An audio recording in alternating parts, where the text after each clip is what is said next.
work together in pooling our resources, resources that we're increasing as part of our NATO pledges. How do we pool those and be more effective? Operation Cold Response, all of us involved in that with a number of other nations, is an example of a practical example of that. There are many others. So that's the first thing. The second, due to you referenced resources, and there are considerable resources, both physical, critical minerals, and for example in Norway, as well as other economies, Canada included. So how are we going to develop those ourselves with partners at speed and scale that are there? And then the last point I'll make and then hand over, which is, of course, security is much broader. The capabilities in space, the capabilities in AI, in quantum and others, again, where we have quite complementary skills. What we're doing, discussing, is how do we pool those, cooperate, again, positively take more responsibility, and we're solving issues for our citizens. That's our jobs. And in that regard, it reduces the threats. Can I follow up briefly on that question? You know, Prime Minister Fredriksson gave praise to the speech that Prime Minister Carney gave. Let me give praise to the way the Danish Prime Minister has stood up for some principles which are absolutely key. For Denmark, for the Kingdom of Denmark, for the people in Greenland, it's for them to decide on what happens in the Kingdom of Denmark. But what she has stood up for is much more than that. It is for basic principles of international law, national sovereignty, and territorial integrity, which is not simply language in school books. This is hardcore realities of how we preserve freedom, democracy, and we have stood by these principles because we are close to Denmark in this Nordic family, but also because it really matters to all of us. And I'd like to also to say that this is responding to threats which are unacceptable in general, but even more unacceptable among allies. But I would say what follows from this is also a great range of opportunities, which we have discussed around the table today. That our countries have things that we can do together, that we will do together, because it's really beneficial for our populations, for their work, for their income, for their security. And meetings like the one we had today is really helping us to launch on that path. And the next question comes from Maria Andersen, Denmark's Radio. Yes, and I have a question for Prime Minister Mark Carney, but also for the four Nordic leaders of Denmark's neighbors. Here you are side by side talking about the importance of unity. If a country within the NATO alliance tries to take over Greenland, would Canada then be ready to contribute with military forces and actually put up military resistance to protect Greenland? Well, the first thing I'd say, thank you for the question. We stand foursquare behind the principles of sovereignty, territorial integrity. It is for the people of Greenland and Denmark to decide their futures. And first point, being absolutely clear about that, being clear that we will back that with measures as necessary as a partner, and being I think the fact that we and others have been clear, I don't want to put it on Canada, but European Union and others have been clear about these fundamental principles and the principle of solidarity has helped to create the space, which always should have been there, to be clear, to develop a better security umbrella in the Arctic, but also including Greenland. So we're clear on where we stand, and we will continue to stand with Denmark and Greenland. If I were to respond on behalf of Norway, we are part of an alliance based on collective security. And what we have done over the last year, the Arctic 7, is to develop the script on how NATO will look after security in all of Arctic. We have our more geographic close parts of the Arctic, where NATO has been present, has had the strategy and regional plans for a couple of decades. And now we are broadening that. So I would approach that question by saying, you know, that NATO allies stand together, and we have developed plans to deliver on that. And I think it's fair to say that we quite recently fully and firmly proved that we stand behind Denmark. Yes, we stand fully behind Denmark, and we will. And I'm proud how united we were a few months ago, and we need to continue. But what is important now is strengthen Arctic security together. And from my perspective, Arctic security is one of our biggest concerns. Arctic starts from our eastern border and continue to the Greenland and Canada. That's why we need to work together and strengthen Arctic security. The next question comes from the Swedish news agency, TT. Henrik Samuelsson. This question is mostly for Prime Minister Carney, but also for Prime Ministers Kristersson and Støre. There's been reports in the last few days about intensifying Canadian interest in acquiring submarines from Norway, Germany, and fighter jets from Sweden. Can you say if this was discussed at all today, and also the significance of this type of military hardware operation in this new security, global security environment of today? Okay, well, let me answer the specific, but let me make a couple of general points, which is that we have a procurement process, particularly for the submarines, which is at a stage where the final bids, or two final bids for those submarines, those are in and they're being studied and worked through by an independent process. So it's not for me to comment on that, and we're not having discussions about the specifics of that. But your question is very well motivated, and it's part of the spirit of what we've been discussing, which is that we are all making significant additional investments in our defense and security to protect our peoples, given the threats that have gone up immeasurably, well, measurably, but significantly. We all agree that that if we individually spend that money, or we spend it in an uncoordinated way, it's not going to be value for taxpayers. It also will not protect our people as much as we should, and it will not have spillover economic benefits to create good jobs and better futures for our citizens. And this is where the complementarities come in.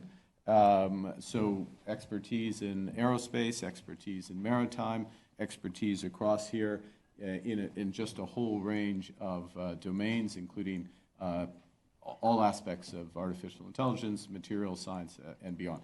And so we're looking for specific opportunities in order to develop in a way that is mutually beneficial. I'll finish with this fact, which is historically, when Canada has made defense procurement, 70 cents on the dollar, more than 70 cents on the dollar, has gone to the United States. Not just to American companies, but gone to the United States.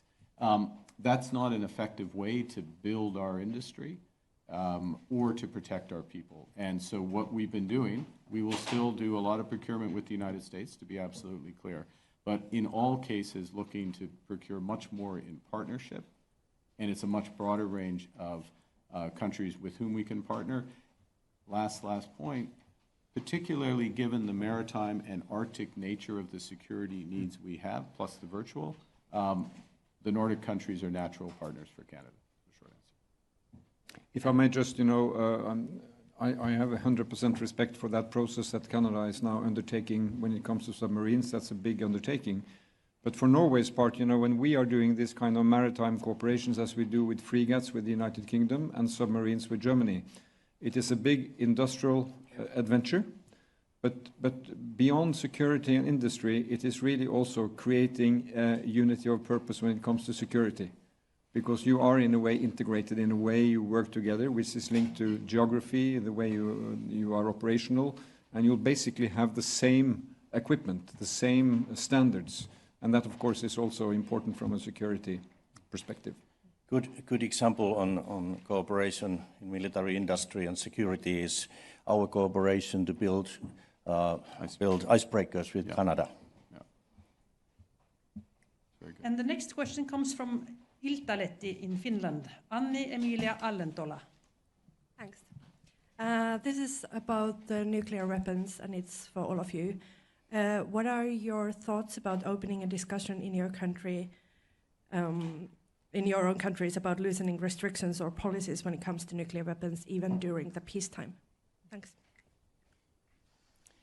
Maybe I can start. I want to say that Finland does not seek to have nuclear weapons to our territory, and nor is NATO making any such plans. What we are doing at this moment in Finland is our purpose of the government is to remove legal barriers which do not exist in this form in the other Nordic countries.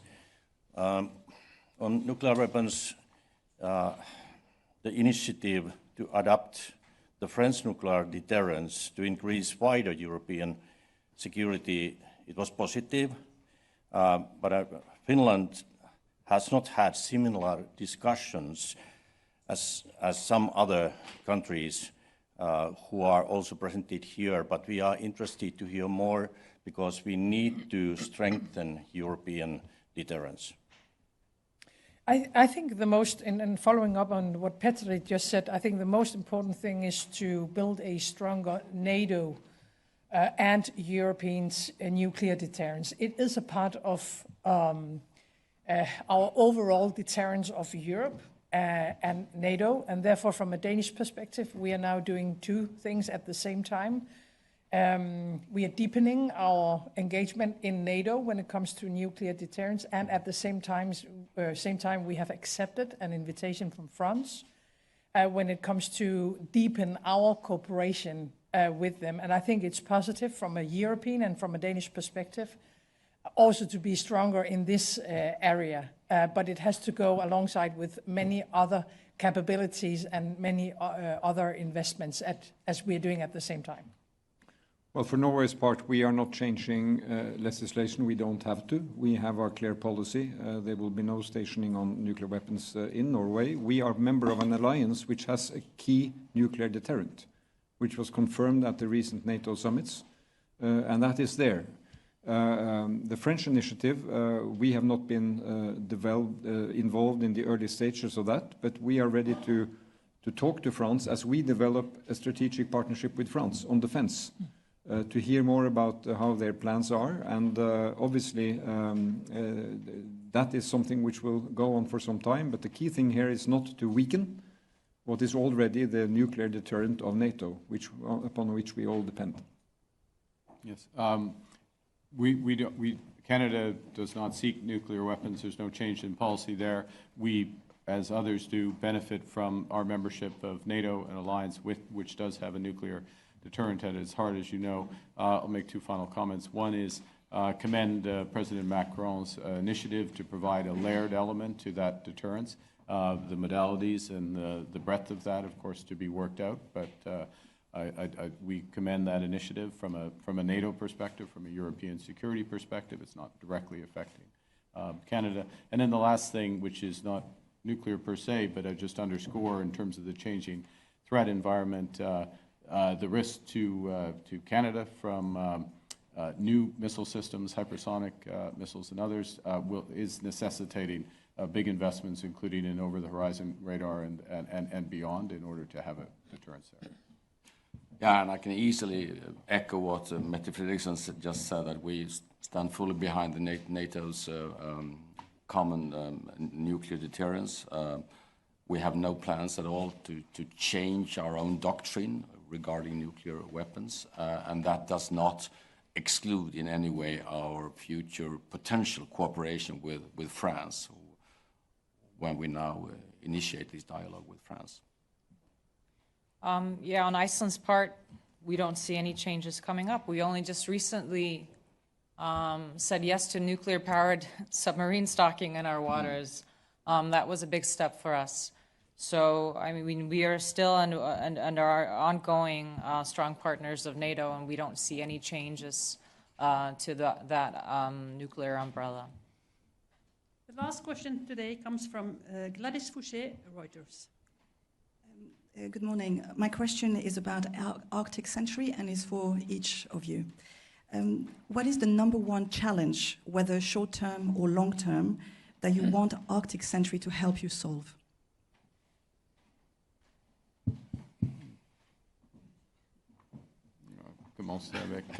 Well, the biggest, I'll start.